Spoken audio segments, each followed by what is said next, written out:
reason, but some of those events certainly contributed. I was really disappointed in the way the players acted after the game. You got to win with class, you got to lose with class. We had our opportunities to win the game, and we didn't do it. And then showing your ass and being frustrated and throwing helmets and doing that stuff, that's not who we are and what we've promoted in our program. Saban also said, going bigger picture, I thought maybe we could have a hell of a team next year, and then maybe 70, 80% of the players you talk to, all they want to know is two things. What assurances do I have I'm going to play? Because they're thinking about transferring. And how much are you going to pay me?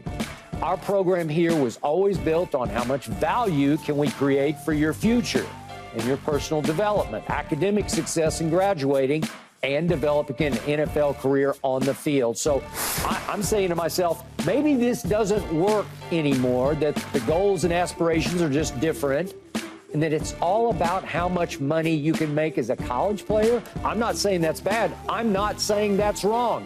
I'm just saying that's never been what we were all about, and it's not why we had success through the years.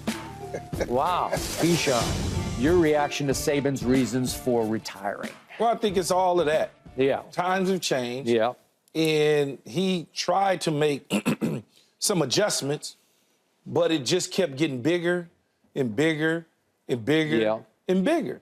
And Nick Saban is kind of old school. He does it differently. He's right. There's nothing wrong with guys making money. I mean, that's fine. They want to get paid.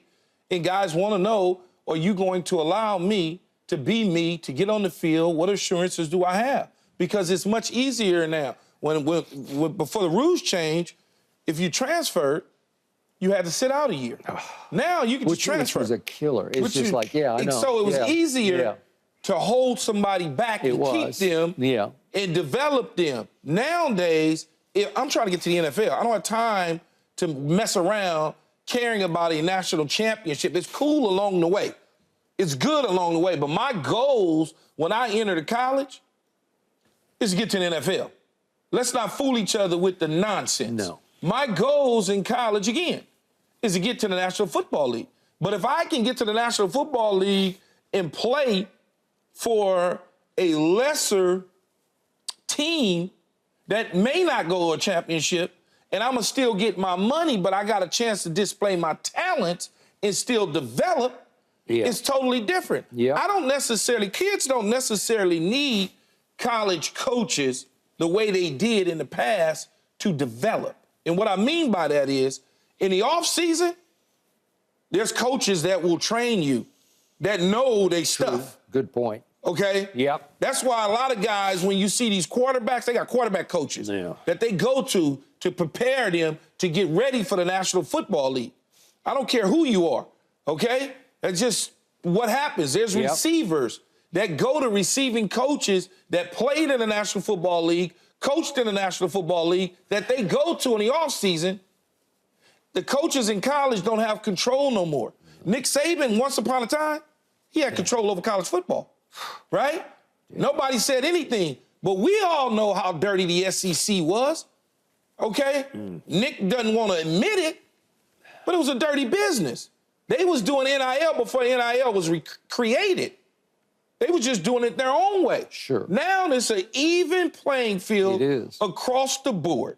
You go to an Alabama, you may get, I don't know, a $300,000 NIL deal, but you might have to sit 2 or 3 years before you really jump to the next level. Yeah.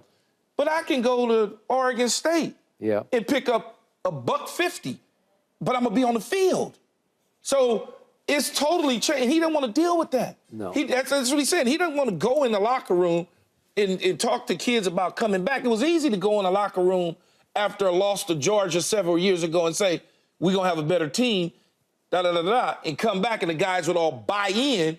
Now it's like, well, you only played me X amount of minutes and I only got X amount of touches. I can go get that over there and get paid. Or I could transfer to Ole Miss and play and get paid. Or I could transfer to Maryland and get paid and play, and the NFL scouts can see me. And I can still get an education. So this is what he's saying, and he's not wrong. It ran him away. It literally, it ran him away. The irony is that for years, coaches have had free reign to move whenever they wanted to move. Yes. They might have buyouts, but they could move. And all of a sudden, Coach Saban lost his leverage. Yes. Because he was used to being the king of his kingdom. And maybe, as you say, the king of a conference, which was the conference. No, he's college football. Of college football. Not just the buy it. conference. He was used to being a tyrant, a ruler of rulers, a despot, where it was his way or the highway. And you did it the way he taught it and had coached it for years and years, right? If Nick said, once upon a time, there was they allowed, this was several years ago, they allowed other colleges in the summertime to hold camps in other cities that colleges play in. Michigan would hold a camp. Michigan would hold a camp in Alabama. Yep. Once Nick started screaming and hollering, they cut that rule out. Yeah. That's the control I'm talking about. Yeah, it was. You know, it was control. They would go on the road and go to other cities and hold football camps in the summertime to get a chance to look at the recruits. Alabama would lose some recruits to Michigan. Yeah. Nick didn't like that. He did not like that. And he couldn't take the new landscape of college football. And it's now the wild, wild west out there, and he has little to no control. Because if I go raise $12 million for my NIL, for my university, for my collective, well, so can Baylor. Yeah. They might not raise 12, but they got 9. That's close enough. That is correct. And so that's a problem. I do want to remind everybody, it wasn't like this was a disastrous year for Alabama because they were in the Final Four. Were they in the Final Four? They were to the final play. Yes. They were one play away from winning the national championship because I'm pretty sure they would have beaten Washington in the championship game, right? Yes. Okay, so it's 4th and goal from the 3-yard line, and they changed the play 2 or 3 times, and Jalen Milroe winds up just trying to bolt it right up the middle, and he gets stopped after a yard, and it came that close. So you were 2 yards away from yet another national championship, right? Yeah. Okay, so don't underestimate how close they were under these conditions, but it just wore him out because he's not Nick Saban anymore. But here's the point. Next year, some coach is going to win the national championship under the new way, the new rules, right? So whoever coached that, I hope it's Deion Sanders. He just won a national title under the new rules a couple years ago. That's what I'm saying, but not like this year. This year it went completely wild crazy, where transfers, the portal was full, where, to your point, these kids are transferring multiple times. Like, oh, I'll try it again. I'll try over here. I'll try over here. But usually when you're transferring, you're okay. You're not. I don't know. Some of those quarterbacks who moved, they got game. Some of them quarterbacks won't see Sunday. Okay? Yeah. There's not a guy that transfers that is a top prospect for the National Football League that transfers just because he's not getting playing time. That's no, not like that. You transfer when you don't play and you're not getting the playing time. But like Bo Nix, I think he's going to play on Sunday for somebody. Yeah, but Bo Nix transferred because the whole situation that was happening at Auburn. Yeah. And new coaches and in and out. That's why he transferred. Okay? Guys that are starting, Caleb Williams transferred because his coach left. Yeah. And so I don't want to sit here with not Lincoln, what's the new coach at Oklahoma? Brent Venables. Venables. Yeah. I don't want to play for him. So I'm transferring to go with the guy that recruited me so I can be in the same system and I can win the Heisman and I can be a top 3 pick. Well, like Dylan Gabriel, he's pretty good. I think he's a little better than Tua. That's what I think. Yeah, but he was never going to beat out Caleb if Caleb was still at Oklahoma. Yeah, but now he's had a great year at Oklahoma and they beat Texas. Now he went to Oregon. Yeah, but the chances are he's not going to be a top pick. Probably not. And so if he can cash in and if he can get more money at Oregon than he can at his rookie contract, you take that deal. Because remember, we're talking about a quarterback that's nice, but he ain't the top quarterback. You know, he's a middle round type guy, middle round type pick. Yeah. Those numbers aren't $35 million. Those numbers are $800,000, $900,000 in base salary. So it's a totally different I'd like situation. to know what he got to go up to Phil Knight's program. It doesn't matter. I don't know. It doesn't matter. He got enough. It doesn't matter, but I think he got a lot. He got enough. Yeah. To make him leave. Yeah. And you should leave if that's the case. Yeah. Okay. So for years and years, 20 years, 30 years, I campaigned for college players to be paid like free market economy. Just whatever they're worth, whatever the boosters are willing to shell, just do it. You know, that's what it should be. But now it's gone so crazy that, to Coach Saban's point, I do think there's going to have to be some modification. They talk about the guardrails they need to put in. They're going to have to come up with ways to sign contracts, because you're going to have to commit where, okay, if you're going to move up to Oregon, you got to do it for X number of years. Or if you're going to sign out of high school, you need to go ahead and sign your NIL deal for the next 3 years. That's okay. Yeah, because it protect both sides a little bit. And the coaches shouldn't be able to leave for another job either. Yeah. They shouldn't be able to leave for another job. Yeah. And if you leave they got for big job, buyouts, but that doesn't mean anything because the school makes so much money, they'll write the check. Yeah. They just will. Texas A&M just paid the coach that got fired. Yeah, Jimbo. Jimbo. They just paid Jimbo a handsome ransom to leave.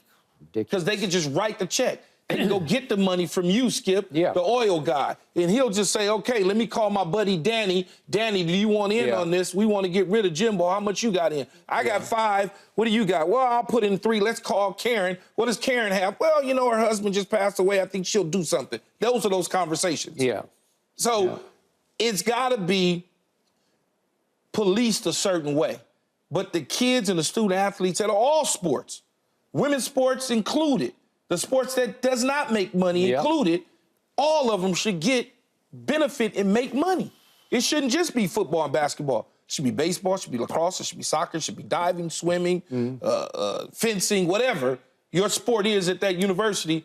They should benefit from NIL or some contract that gets money out of it. Yeah. They absolutely should. I wonder if come next fall, Coach Saban will start missing it, as in, well, it wasn't that bad. You know, like we were just one play away from winning it all, right? Maybe. Most coaches take a time off. Yeah. And it's very rare that you see a Bill Cowher who had success never go back into it. Most coaches he enjoys his TV gig. Most coaches, though, the stress level, they want to. Urban Meyer, he came to television. He said, I got to get back in this. He went, tried it, and he's back in TV again. Okay. You never know. A dude might find it getting the itch again. They all do because they're courted. People want to talk to them. They want to see if they could still get something left in the tank. All right. Now back to Coach Saban's first point, which was the whole idea of we were showing our ass after we lost, that he didn't think they lost with class. When I first saw the headline on that, I thought he was going to be upset that they didn't look like they cared after they lost. But at least if you're throwing your helmet, you care after a loss. I don't have a problem with that. Yeah, like I don't know what happened in the locker room. I wasn't there. I don't know what he mean by that. But I could take from what he said and try to dissect it, the lack of respect for him. Because guess why? They don't fear him anymore. No. Like, you can't do anything to me. I'll leave on your ass. So now, 5 years ago, they didn't do that. Yeah. Because they feared if I did that, they no telling what he might do to me. Now, I can tell you to go fly a kite because I'm out. I'm putting my name in the portal, and you got to replace. Seriously. I know, but you got to replace this is what me. We're talking about the NFL now. A lack of respect. Yeah. Okay, but the NFL, you're saying, has turned into the same situation. It is to a degree. It is to a degree, but it kind of starts from college, though, Skip. If you think about it, for many years in college football, across the board, you had badasses. You had Catholics versus the criminals. Mm-hmm. You had all the edgy type players and stuff. You did. Well, it's not like that anymore. It's a country club setting. Because they're making a lot of money. You're making money. All the facilities look like this. It's a different feel. You don't have the edgy teams anymore.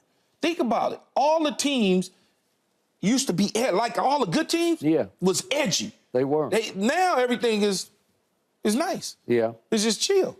You know, I do think there's no hard. Okay. There's no hard to it because When I came into college football, I was starving to death, trying to figure out where my next meal was going to come from for me, my brothers, my sisters, my family, who are all older. Yep. So it was a certain thirst that came with that.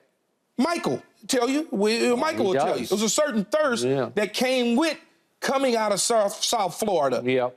It's not like that now, because if I go to college, I get $500,000 already. I get $500,000. I get $2 million. I get $1 million NIL, so I can chill. I don't have to 24 hours, 7 days a week grind, open up the gym for me at 5 a.m. in the morning. I don't have to do that anymore. It just felt like this year's Michigan in the offensive and defensive line, I think they had some badasses. Again, are they getting paid? Well, sure. But you can get paid and still be a badass. Yeah, but it's not the same across the board. No. You get maybe one team. Yeah.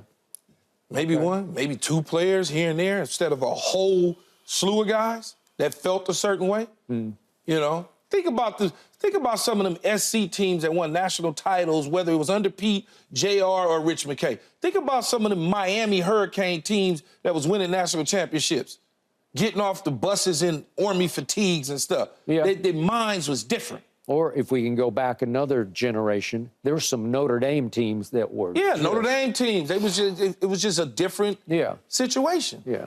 Okay. Not Vandy, if y'all notice we didn't mention that. Well, you want to talk baseball? Nope, you don't. Thank you. We got a lot of national championships in baseball at SC. You don't. Oh, are you crazy? That's ancient. That's before I was born. That's all you talk about before you were born. No, stop it. Thanks for watching, Undisputed fans. Do you want more highlights from the show? Make sure to click that subscribe button for all the exclusive content from Undisputed.